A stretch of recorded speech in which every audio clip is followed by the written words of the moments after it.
day at the lake. Beautiful day.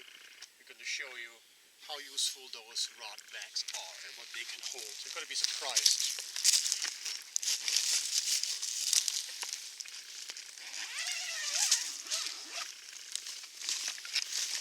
There you go. 2 fishing rods, water, sandwich.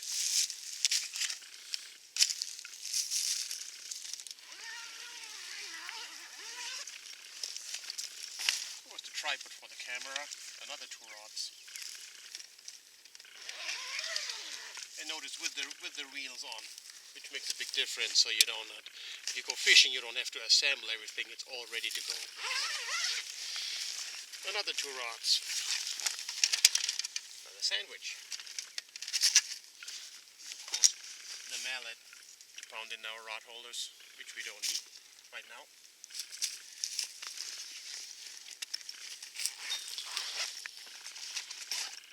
Corn.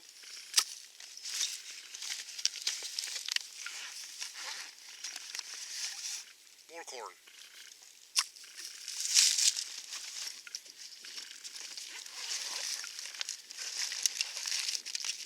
Dough. Can opener.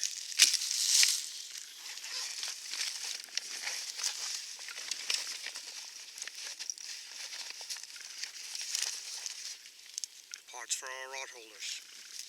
And also, if you have a foldable net, that would go right in here. This long, narrow compartment. Pretty cool. Well, we're just getting ready. David is getting his rod together. I opened our can of corn. Of course, the juice goes in the lake in the hope we can attract some fish.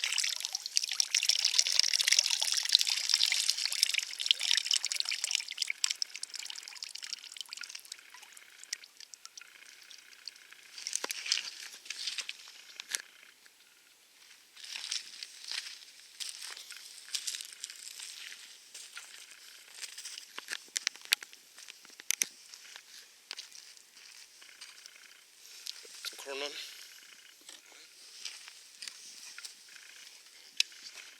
That's a good size corn. So David is going to put the corn on his hook, and he has a certain way to do it, and he's going to explain why he does it the way he does it. Okay, so on a corn kernel, this rounded area I call the cap, and I put that on first, like this, and push it past the knot here, and then I put the next one on, and like so, like the opening part, and right at the edge of the knot here. Then you can just put them on however you want, and cover the hook.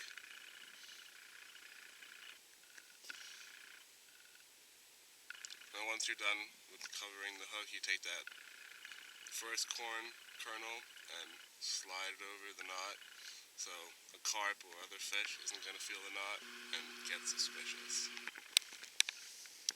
Good job. Thanks. Alright, so we just cast it in. Now, there's my bobber.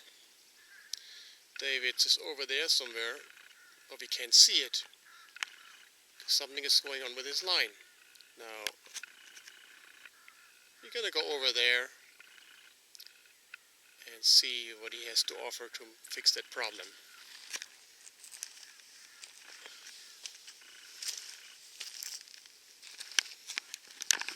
Okay, so right now my bobber is underwater. I can barely see it, and that's not good. That means that there's too much tension on the line, and that's pulling the bobber underwater.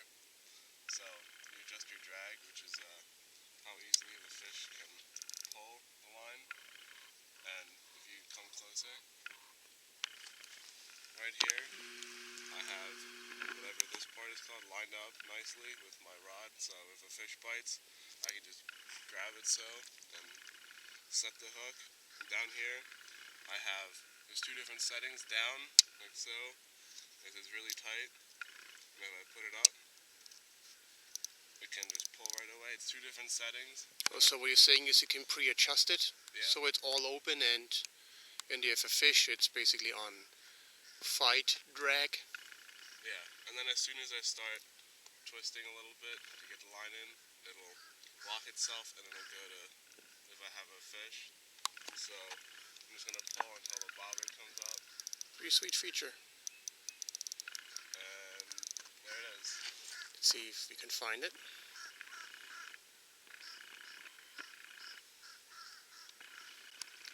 And there it is. Alright, I got sweet corn on my rod with the float, and this is the one for round fishing, more or less. One hook here, one hook there, there's another one there, and of course at the very end is going to be the lead weight. So this way we can fish in 3 different depths at the same time. I got some good dough that I mixed myself. Ingredients are pretty easy. It's the cheapest bread you can possibly find. Sugar, vanilla. Smells pretty good. So let's see if they go for dough. You can fish. You can catch actually catfish and carp with that.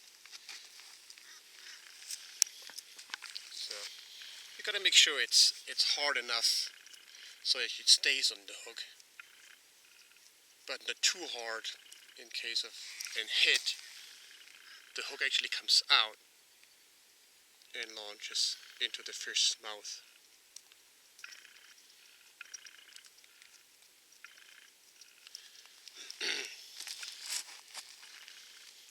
If your dough is too hard, you're just gonna pull the dough out of the fish's mouth.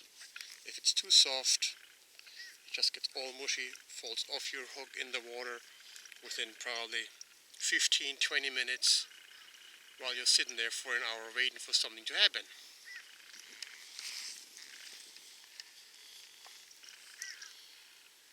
Just a little reminder, I put sunscreen on today because it's supposed to get pretty hot. Don't touch your bait with sunscreen on your fingers. Put the sunscreen on before you leave home. Wash your hands good, or whatever. Wash them good. Put some dirt on, wash them in the water where you go fishing. Don't touch yourself again, because the fish is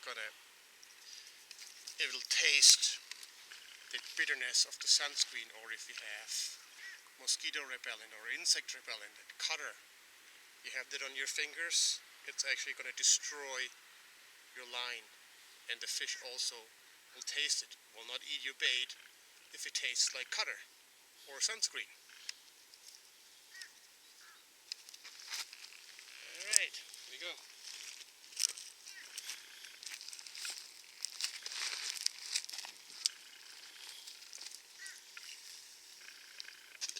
Pull back in a little bit so they are lined up.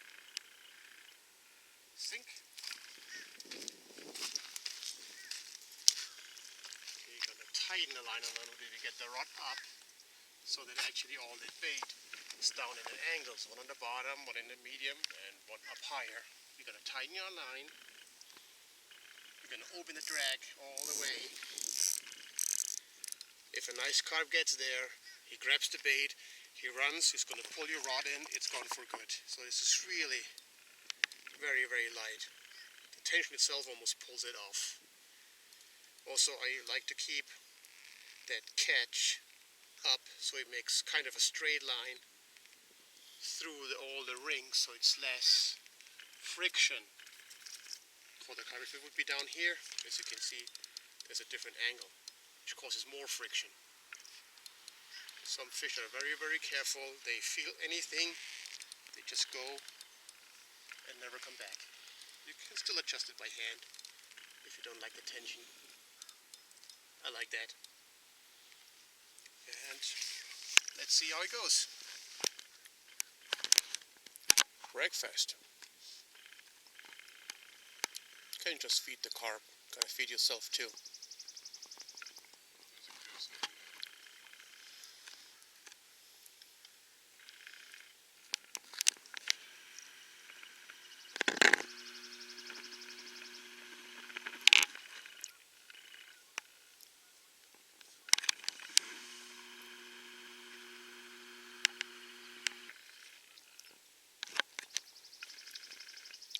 It's quiet.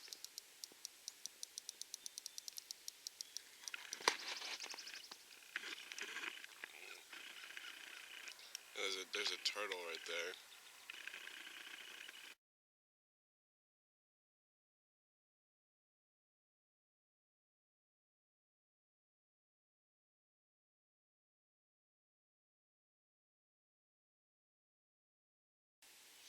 Okay, so it's 11:20 and it's still really quiet. We've had like 4 hits, but nothing major.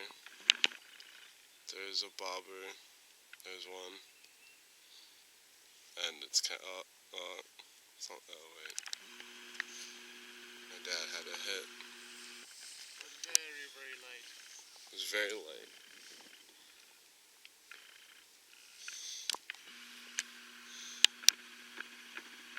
And he has his hand on the line, if it would focus, come on. So if a fish very lightly pulls it, he's gonna feel that on his finger.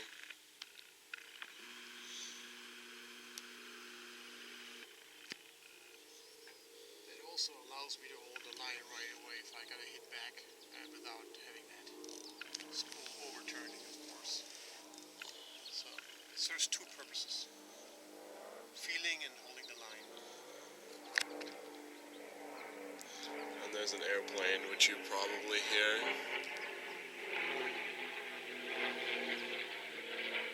Yeah, I hear it.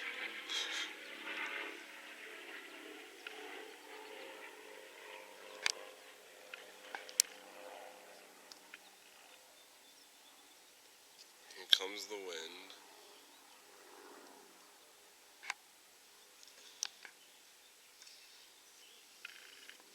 Guess it was just another false alarm.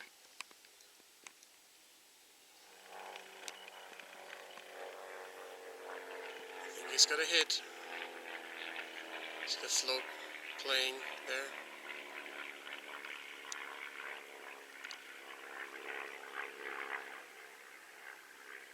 Now he lays flat again.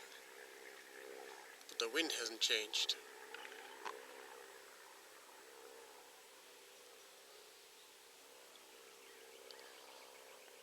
So that means something is nibbling on the corn.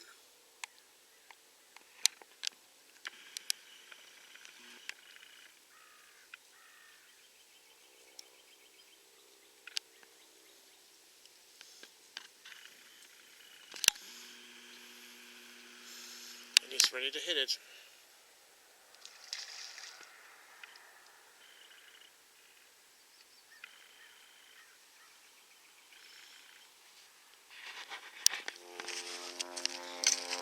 Am I on? Yeah?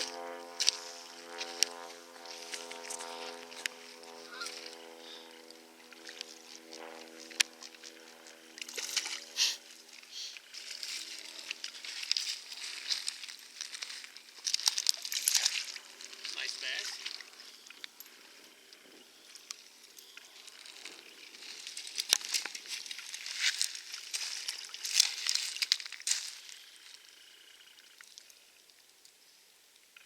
Gotta be careful I don't want that treble hook in my finger.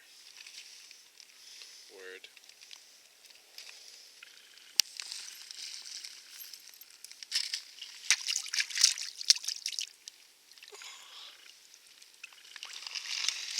That's nice. Look at the beauty.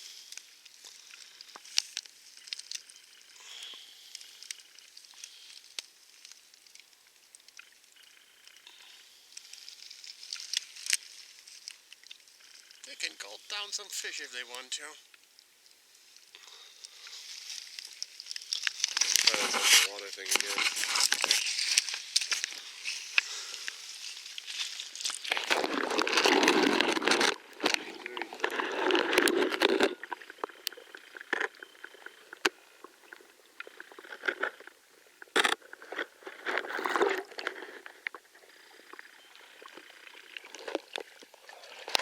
Okay, my dad just got something. Whoops.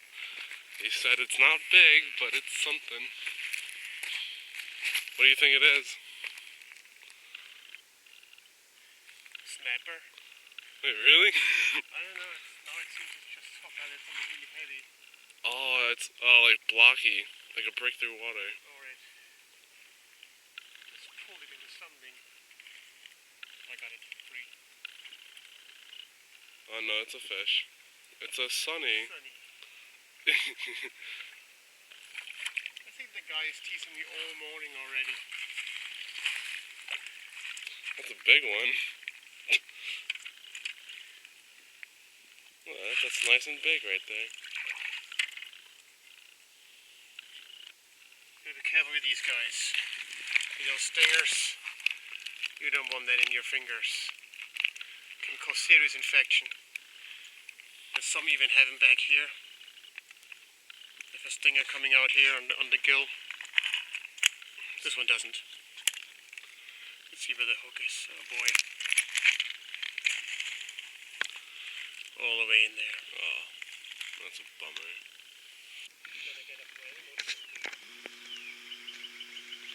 What did we do? Oh, he's going.